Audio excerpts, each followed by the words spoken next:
My name is Sharon Hamel and I live in Quincy, and yesterday I was running some errands in Braintree and I left here about 10:30 in the morning. I was on my way to teach music where I teach in Boston and then on to a rehearsal later.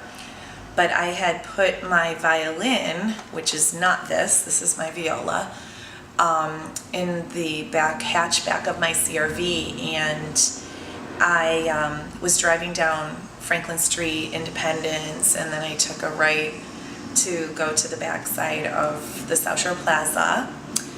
And after I went through the parking lot of the plaza, I was taking a left onto Route 37 in Braintree, and my whole hatchback came up.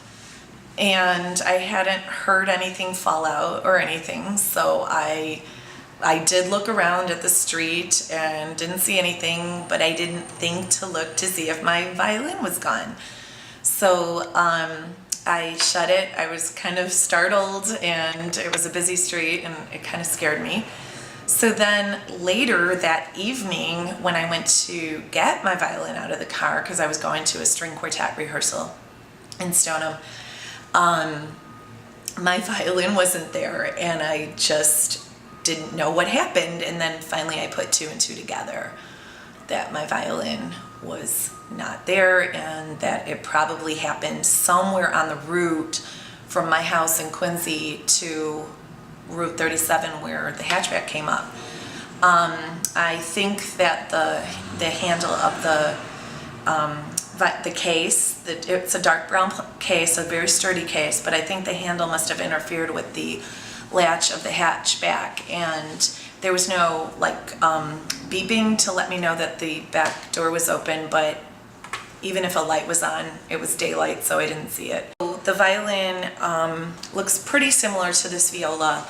It's light brown, very pretty tailpiece and chin rest and pegs, but the most identifying factor would be inside, which is where you find the identifiers of pretty much all violins, is inside. If you look inside the sound holes, it should say the name Chu Tak Reem, and it probably will say Chicago because that's where he made it, and I'm guessing the date was 1987.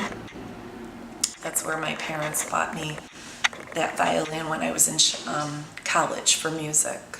And what should they do if they find it? Please call the station and they will be waiting for calls on it. They've been very helpful. Captain Dugan, thank you.